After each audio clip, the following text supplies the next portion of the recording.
అర్హత ఏంటంటే ఇక్కడ ఈ హైందవ శంఖారావాన్ని శంఖనాదాన్ని పూరించిన విశ్వ హిందూ పరిషత్ నిర్వహించిన సరస్వతి శిశు మందిర్లో నా ప్రాథమిక విద్య అభ్యాసం జరిగింది కాబట్టి.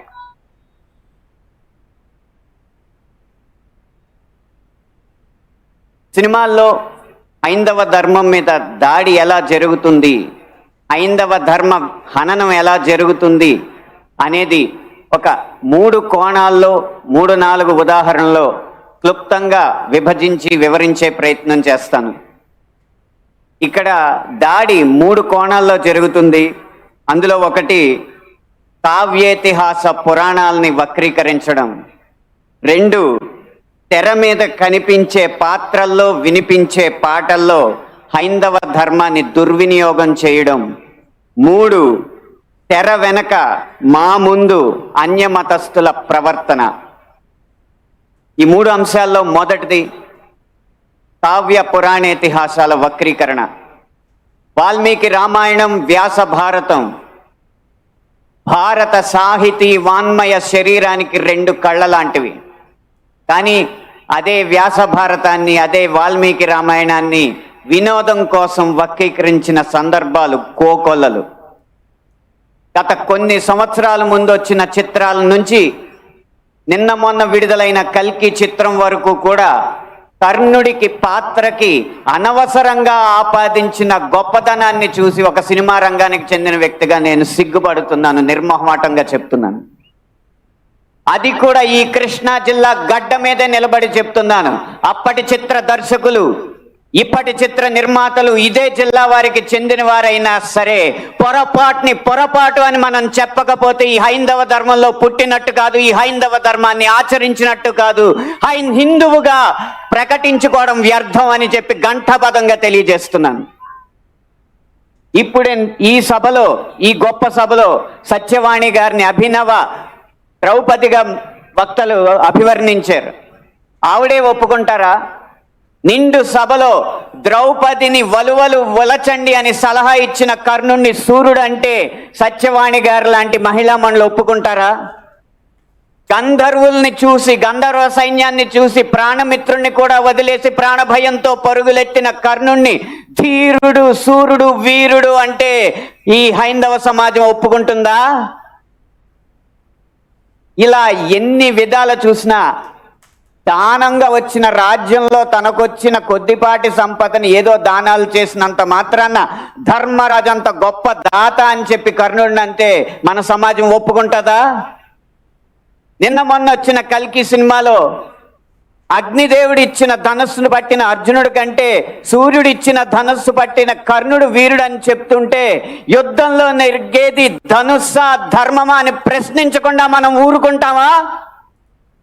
ఒక్క భారతంలోనే కాదు, వాల్మీకి రామాయణంలో రాయి ఆడదైనట్టు, రాళ్లను తేల్చి వారధైనట్టు, రాముడు లవకుశుల మధ్య యుద్ధం జరిగినట్టు, ఇలా చిత్రీకరణకు అందంగా ఉండడానికి ఎన్నో అభూత కల్పనలు, ఎన్నో వక్రీకరణలు జరుగుతుంటే ఇంకా మనం ఇలా ఊరుకుంటూ ఉంటే ఎన్ని సినిమాలు ఎలా వస్తాయి? ఒక్క వక్రీకరణే కాదు, చిత్రీకరణలో, గీతాలాపనలో ఎన్ని రకాల హననాలు జరిగినాయో మనం గమనిస్తూ ఉండాలి.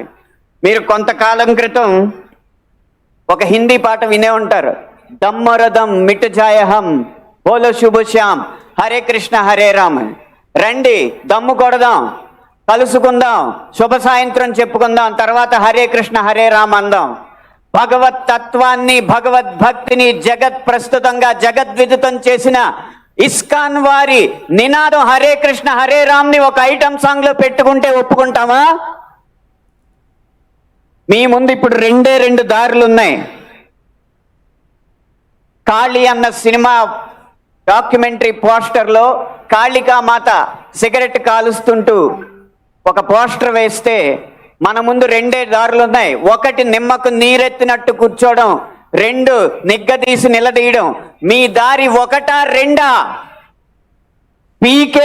పీకే అన్న సినిమాలో రాయి మీద పాన్ పరా కూసి అదే శివలింగం అని చెప్పి వెటకారం చేసి అన్య మతస్థుల మందిరాల్లోకి మాత్రం వెళ్లకుండా వాళ్ళు తరిమి కొట్టినట్టు తెలివిగా తప్పించుకున్నారు.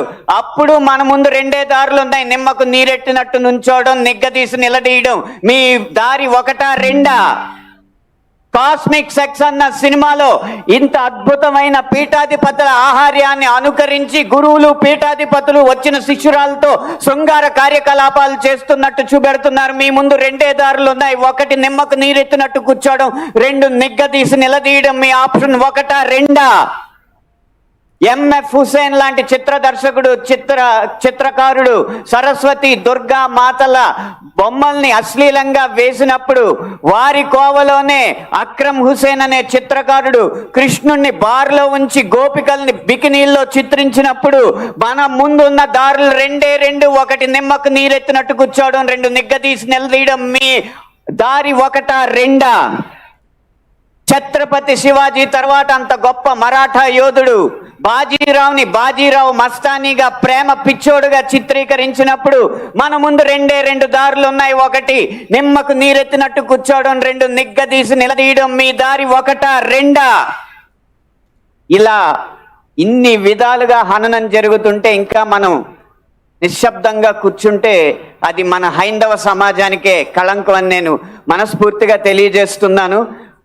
పాటని ఎలా ఉపయోగించచ్చో, అదే హరే కృష్ణ హరే రామ్ని ఎలా ఉపయోగించచ్చో సీతారాం శాస్త్రి గారు మనకు తెలియజేశారు. హరే రామ హరే కృష్ణ కృష్ణ కృష్ణ హరే హరే. రాముణ్ణైనా కృష్ణుణ్ణైనా కీర్తిస్తూ కూర్చుంటామా, వాళ్ళేం సాధించారో కొంచెం గుర్తిద్దాం మిత్రమా. సంద్రం కూడా స్తంభించేలా మన సత్తా చూపిద్దామా, సంగ్రామంలో గీతా పాఠం తెలుపమా. ఇది పాట రాయడం అంటే, ఇది పాట ద్వారా సమాజ హితం కోరడం అంటే, ఇది పాట ద్వారా మార్పు తీసుకురావడం అంటే, ఇది పాట ద్వారా ఉత్సాహం రేకెత్తడం అంటే, ఉద్వేగం రేకెత్తడం అంటే, ఉత్తేజితుల్ని చేయడం అంటే, ఈ దారిలో మాలాంటి పాటల రచయితలు అందరూ నడవాలని నేను కోరుకుంటున్నా. ఇక ఆఖరి అంశం మాకు వ్యక్తిగతంగా జరిగేది, తెర వెనక సినిమాల్లో అన్య మతస్థులు చేసేది ఒక్క అనుభవం చెప్పి మీకు ముగిస్తాను. ఒక సినిమా పాట రాయడానికి నేను ఒక సంగీత దర్శకుడి దగ్గరికి వెళితే ఆ పాటలో బ్రహ్మాండ నాయకుడు అన్న హిందూ పదం ఉందని చెప్పి ఆ పాట చేయనన్నాడు. నువ్వు ఒక్క హిందూ పదం ఉందని చెప్పి పాట చేయనన్నావు కాబట్టి జీవితాంతం నువ్వు చేసిన ఏ పాటకి నేను రాయనని చెప్పి ప్రతిజ్ఞ చేసి 15 సంవత్సరాలుగా ఆ వ్యక్తికి నేను పాట రాయలేదు. అలాగే ఒక పక్క రాష్ట్రం సంగీత దర్శకుడు వెళ్ళగానే దర్శక నిర్మాతలతో తిరుపతి ఆలయ విధానాలని విమర్శిస్తూ ఉంటే వాళ్ళు మిన్నక కూర్చుంటారు. ఎందుకంటే వాళ్ళకి మార్కెట్ ఉంది కాబట్టి. ఇదే మనం గీత గీయాలి కింద. సినిమా అనేది నేను ముందు చెప్పినట్టు వ్యాపారాత్మకమైన కళాత్మకమైన వ్యాపారం కాబట్టి ఆ వ్యాపారాన్ని సినిమాకి లేకుండా చెయ్యాలంటే హిందూ ధర్మాన్ని హననం చేసే సినిమాలని, హిందూ ధర్మంపై దాడి చేసే సినిమాలని ప్రభుత్వం బహిష్కరించకంటే ముందు మనం తిరస్కరించాలి. బహిష్కరణ కంటే తిరస్కరణే గొప్ప మార్గం. ముందు మనం తిరస్కరిద్దాం. వాటికి వ్యాపారం రాదు, డబ్బులు రావు.